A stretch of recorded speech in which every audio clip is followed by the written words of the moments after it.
സലാമുണ്ട്. മഴ വന്നപ്പം മുരുകൻ സാർ ഞങ്ങളെ ഇങ്ങോട്ട് കൂട്ടിക്കൊണ്ട് പോന്നു. ഇനി വീട് പണി കഴിഞ്ഞിട്ട് പോയാ മതി എന്നാ പറഞ്ഞിരിക്കുന്നത്. അല്ല, ഒരു കൈ ഇരിക്കുന്നോ? മുല്ലയ്യ, എന്റെ ബാത്റൂമിന് ലൈറ്റ് കത്തുന്നില്ല. ഒരു പെട്രോമാക്സ് കിട്ടിയ കാര്യം സാധിക്കാമായിരുന്നു. കിട്ടില്ല. ചേട്ടന്റെ ബാഗിൽ മെഴുതിലുണ്ടാവോ? അതിന് കത്തിച്ചിട്ട് ഇല്ല. ചിരട്ട ഉണ്ടാവോ? അതിന് കത്തിച്ച് ആളിച്ചിട്ട്. എല്ലിയ കള്ളൻ മകൻ മുറുക, ഇത് സ്വന്തം വീടായിട്ട് കരുതിയാ മതി. എന്താവശ്യം ഉണ്ടെങ്കിലും മീനാക്ഷിക്ക് എന്നോട് ചോദിക്കാം. എല്ലാത്തിനും ഈ മുരുകണ്ണൻ ഉണ്ടാവും.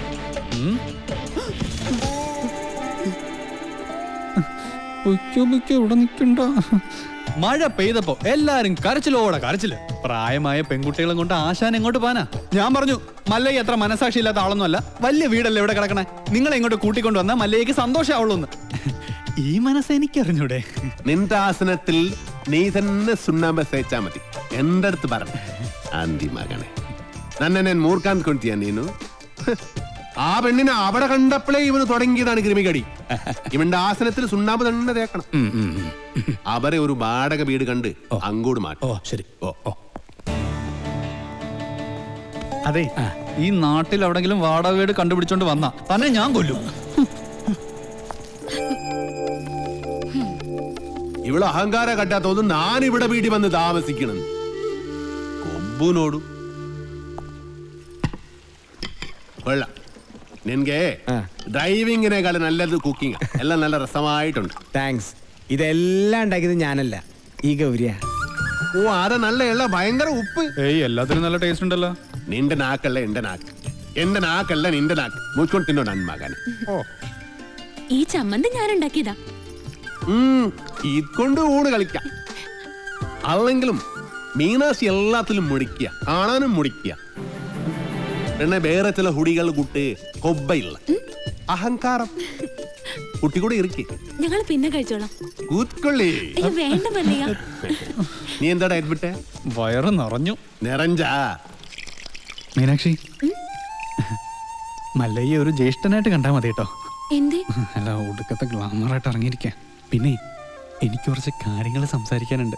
രാത്രി കഥവിന്റെ കുറ്റിയിടല്ലേ? മീനാക്ഷി, മീനാക്ഷി എത്ര അവൻ എന്താ പറഞ്ഞത്? എത്ര നേരമായി ഞാൻ. പെൺകുട്ടികളുള്ള വീടാ. ഇങ്ങനെ റോന്തു ചുറ്റി കിടന്ന മറ്റുള്ളവർ എന്ത് വിചാരിക്കും? വെറുതെ ചീത്തപ്പേരുണ്ടാക്കാതെ പോയി കിടന്ന് ഉറങ്ങും. നമുക്ക് നേരെ വെളുക്കുന്നത് വരെ സംസാരിക്കാം. രാത്രി മുഴുവൻ സംസാരിക്കാൻ നമ്മൾ എന്തോന്ന് കാമുകന്മാരാ? എനിക്ക് ഉറക്കം വരുന്നു. ഒന്ന് പോയി കിടന്ന് ഉറങ്ങുമോ? ഉറങ്ങണം, പക്ഷേ അതിനു മുമ്പ് ഒരു കാര്യമുണ്ട്. എന്താ ഇത്? എന്താ കാണിക്കുന്നേ? അയ്യേ, എന്താ ഇത്? എന്നെ കൊണ്ട് ഭരതനാട്യം കളിപ്പിക്കാൻ പോന്നാ? ഇല്ലെങ്കിൽ നീ നിനക്ക് സീത പേരുണ്ടാക്കും. വാല് പുറത്തിന് പൂട്ടാൻ പറ്റില്ല.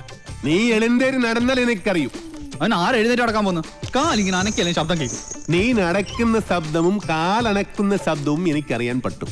എഴുന്നേറ്റ് നടന്നാൽ ഞാൻ മകനെ കൊള്ളും, ഞാൻ കൊള്ളും. കർണാടക നിറ താഴെ താക്കോലിട്ട് ഇറങ്ങിക്കാം. എന്ത് കണ്ടാലും പൂട്ടാൻ.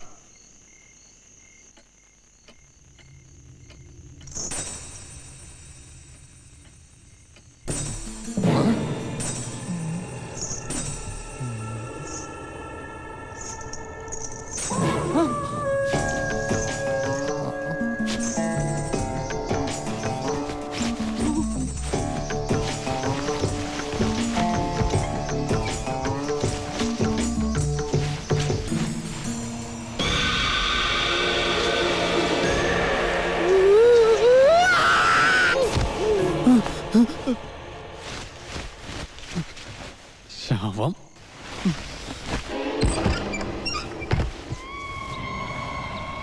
നിൻകൊളോ? അയ്യോ, മല്ലയ്യ എവിടെ ഒന്ന് വിളിക്കുന്നു.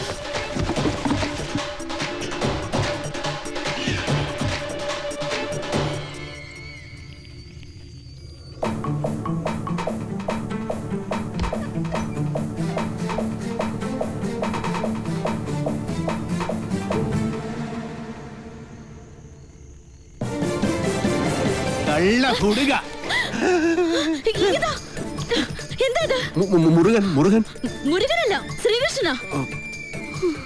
സോറി.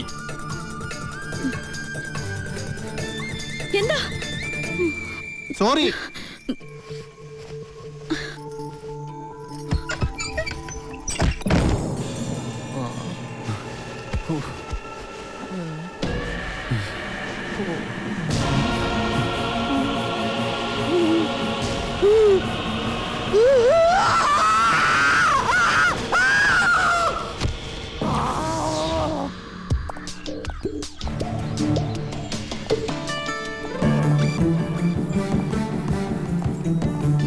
ഒന്ന് നിന്നേ. ആളല്പം ഡീസന്റ് ആണെന്നാ വിചാരിച്ചേ. നേരെ കാണുമ്പോ കുറ്റം പറിച്ചാലും ജാടിയും. രാത്രിയായ ഇതാ പണിയല്ലേ? അത് മുരുകനാണെന്ന് വിസാരിച്ചു. പിന്നെ മുരുകൻ എന്റെ പുതപ്പിന് താഴെയല്ലേ? കൂടുതൽ വിശദീകരണമൊന്നും വേണ്ട. കാര്യങ്ങളൊക്കെ എനിക്ക് മനസ്സിലായി. സംഭവം അച്ഛനോടും ഇവിടെ ഉള്ളവരോടൊക്കെ പറഞ്ഞാലോ എന്ന് ആലോചിക്കുക. ഞാൻ പറഞ്ഞല്ലോ, അബദ്ധം പറ്റിയതാണ്. അപ്പൊ തന്നെ സോറി പറഞ്ഞു. പിന്നെയും സോറി. ഇപ്പൊ എങ്ങോട്ടാ? ടൗൺ വരെ. ഇതിന് മൃഗാശുപത്രിയിലൊന്ന് കാണിക്കണം. ഞാനും ഉണ്ട്. ആട് പശു ഒന്നും ഇതിൽ കേറാൻ പറ്റില്ല. അത് ശരി. പാതിരാത്രി പെണ്ണുങ്ങളുടെ മുറി കയറാം. ഇതിലേതാ ന്യായം? ഇവിടെ എല്ലാരോടും ഒന്ന് ചോദിക്കട്ടെ. കേറിക്കോ. ഗോപാല, എല്ലാം എടുത്തതേ ഈ വണ്ടിയിൽ വെച്ചോ. ഇത് പാലും വണ്ടിയൊക്കെയാ. ഡ്രൈവർ കൊള്ളാല്ല. ഇതെങ്ങനെ സാധിച്ചു? ചില മുഖം മൂടികൾ അഴിഞ്ഞു വീണു ഗോപാല. ഏയ്, മോത്തമുടി ഒന്നും അഴിഞ്ഞു വീണ്ടില്ല. അത് അവർ തന്നെ ഉണ്ട്. മോത്തമുടി അഴിഞ്ഞു വീണെങ്കിൽ ഷേവ് ചെയ്യണം. ആ ചായക്കടയുടെ മുന്നിൽ ഒന്ന് നിർത്തിയേ. പരമുള്ള കുറച്ച് കാശ് തരാനുണ്ട്. ഇന്നൊന്ന് സൈൻ ചെയ്യണം ഇവിടെ. കുറച്ചു നാളായി കാശ് തരാന്നും പറഞ്ഞു പറ്റിക്കുന്നു. മര്യാദക്ക് കാശെടുക്ക്. അടുത്ത മാസം തരാൻ മോളെ. പറ്റില്ല, ഇപ്പൊ കിട്ടണം. അടുത്ത മാസം തരാന്നേ. താൻ തരുന്നോ അതോ മല്ലിക ഇങ്ങോട്ട് വിളിക്കണം? വേണ്ട, ഇപ്പൊ തന്നെ വന്നേക്കാം. ഹാ. നിന്റെ പേരിലൊരു കംപ്ലൈന്റ് കേട്ടില്ല. നീ ഇന്നലെ ഉഴുന്നൂറൊക്കെ തോളയിട്ടില്ലെന്ന് നിന്റെ അപ്പം കൊണ്ടുണ്ടോ തോള? നീ എന്ത് കാണിച്ചാണ് ചായയിരിക്കണ? നിനക്കൊന്ന് ചിരിച്ചടിച്ചാ ആരാന്നറിയാമോ? വന്നേ. അതെ, മല്ലയെ കാണിച്ച് നമ്മുടെ കടം മുഴുവൻ പിരിക്കണം. അവൻ എന്നെ പണ്ടൊരു കാര്യമില്ലാത്ത കാര്യത്തിന് തല്ലിയിട്ടുള്ളതാ. ചുമ്മാ അവന്റെ അമ്മക്കൊന്ന് വിളിച്ചേനെ. ഇപ്പൊ അതിന് കണക്കെടുക്കാൻ പറ്റിയ സമയോ? ഞാനത് മുതലാളി പറഞ്ഞോളാം. നിന്നെ ഞാൻ പട്ടിയെ തല്ലുന്ന പോലെ തല്ലാൻ പോവാ. എന്നെ തിരിച്ചടിച്ചാലേ മല്ലയെ നിന്നെ കീറിക്കളയും. അമ്മ കുളിച്ച നീ പാവങ്ങളെ തല്ലുവല്ലടാ.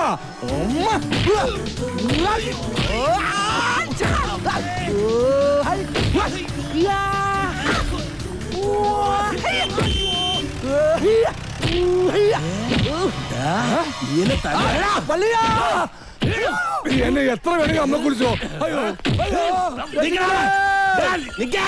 ഐശ്വര്യമായിട്ട് ഹോസ്പിറ്റലിൽ ജോയിൻ ചെയ്യാൻ ഇറങ്ങിയതാ. ഈ ബൈക്ക് ഇങ്ങനെ ചതിക്കുമെന്ന് ഞാൻ കരുതിയില്ല. നീ ടെൻഷൻ ആവണ്ട. കവലയിൽ നീ ഓട്ടോ പിടിച്ചു തരാം. ഓ, എന്തോന്ന് ടെൻഷൻ?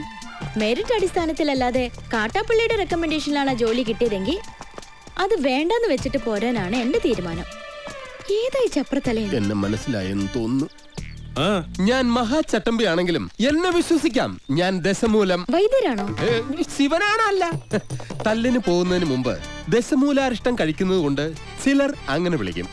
ഒരുത്തനെ വെട്ടി അരിഞ്ഞ് അവന്റെ ദശ മുഴുവൻ ഒരു മൂലക്കിട്ടത് കൊണ്ടാണ് അങ്ങനെ വിളിക്കുന്നതെന്ന് മറ്റു ചിലർ. നിങ്ങൾക്ക് ഇതിൽ ഇഷ്ടമുള്ളത് വിളിക്കാം, തള്ളക്ക് വിളി ഒഴിച്ച്. ദശമൂലത്തിന് ഇപ്പൊ എന്താ വേണ്ടേ? അതെ, കാട്ടാപ്പള്ളിക്ക് ഒരുപാട് ശത്രുക്കൾ ഉള്ളതാ. അതുകൊണ്ട് കാട്ടാപ്പള്ളി കെട്ടാൻ പോകുന്ന ഈ ഡോക്ടർ പെണ്ണിന് നേരെയും ചിലപ്പോൾ ആക്രമണം ഉണ്ടായേക്കാം. അതിനൊരു പ്രൊട്ടക്ഷൻ എന്ന നിലയിൽ ഒരു കാവൽ പട്ടിയെ പോലെ എന്ന് ഞാൻ ഉണ്ടാവും. എനിക്ക് ആരുടെയും പ്രൊട്ടക്ഷൻ ആവശ്യമില്ല. ദശമൂലം പോണം. അയ്യോ, അങ്ങനെ പറഞ്ഞൂടാ. പിന്നെ ഞാൻ എന്തിനു വന്ന? അതെ, എപ്പോഴും ഡോക്ടറുടെ നേരെ ഒരു കണ്ണ് വേണമെന്ന് മുതലാളി പ്രത്യേകം പറഞ്ഞതുകൊണ്ടാ. ധൈര്യമായിട്ട് നടന്നോളൂ. ചോര കണ്ട അറപ്പുമാറിയവനാ ഞാൻ. സെൻട്രൽ ജയില് എനിക്ക് ചിൽഡ്രൻസ് പാർക്ക് പോലെയാ. ഏത് കൊമ്പം വന്നാലും ആ കൊമ്പ് ഒടിച്ചു കളയും ഈ ദശമൂലൻ. മല്ലയ്യ വരുന്നുണ്ടല്ലോ. ആണോ?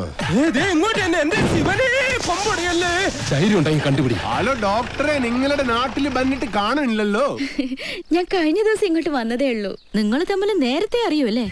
പിന്നെ ലക്ഷ്മി പറഞ്ഞിട്ടല്ലേ ഞാൻ വീടും തോട്ടവും വാങ്ങിയത്.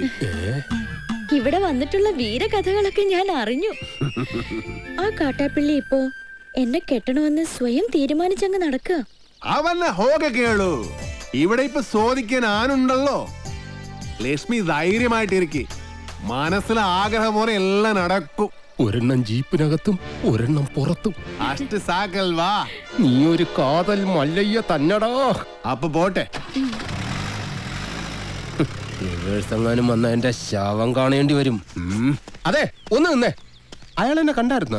പിന്നെ കണ്ടോന്നോ? കണ്ടല്ലേ? ആ, ഞങ്ങള് കാര്യവും പറഞ്ഞു. എന്തു പറഞ്ഞു? ഇനി മേലിൽ പ്രൊട്ടക്ഷൻ എന്നും പറഞ്ഞ് പുറകെ നടന്ന് തന്റെ മുട്ടുകാല് തല്ലിയൊടിക്കുന്ന മല്ലയെ പറഞ്ഞിരിക്കുന്നത്.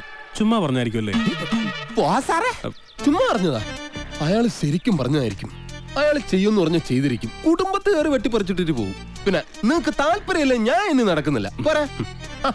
ഭയങ്കര ചിരിയങ്ങളെയൊക്കെ ആയിരുന്നല്ലോ. നിങ്ങൾ തമ്മിൽ അത്രയ്ക്ക് അടുപ്പാ? നല്ല അടുപ്പുവാ. ഇനി വല്ല പ്രേമവും മറ്റാണോ? ഹലോ, ഒരു മിനിറ്റ്. ഇതാ വരുന്നേ. അടിക്കരുത്. പുറത്താരോടും പറയണ്ട. ഇല്ല. പുള്ളിക്കാരൻ നമ്മളോട് ഭയങ്കര പ്രേമ. ആ, കാട്ടാപ്പള്ളി കല്യാണം ഒഴിവ് പറഞ്ഞില്ലെങ്കിൽ കാട്ടാപ്പള്ളിയെ തട്ടിക്കളയുന്ന മല്ലയെ പറഞ്ഞിരിക്കുന്നത്. നിങ്ങളുടെ മുതലാളിയോട് സ്നേഹമുണ്ടെങ്കിൽ നിങ്ങൾ ഈ കല്യാണത്തിൽ നിന്ന് മുതലാളി എങ്ങനെയൊന്ന് പിന്തിരിപ്പിക്കാൻ നോക്ക്. അല്ലാതെ മറ്റു കാര്യങ്ങളൊന്നും പോയി പറയണ്ട. ഇല്ല, ഞാൻ ഒരിക്കലും പറയില്ല. ശിവനാണ് സത്യം.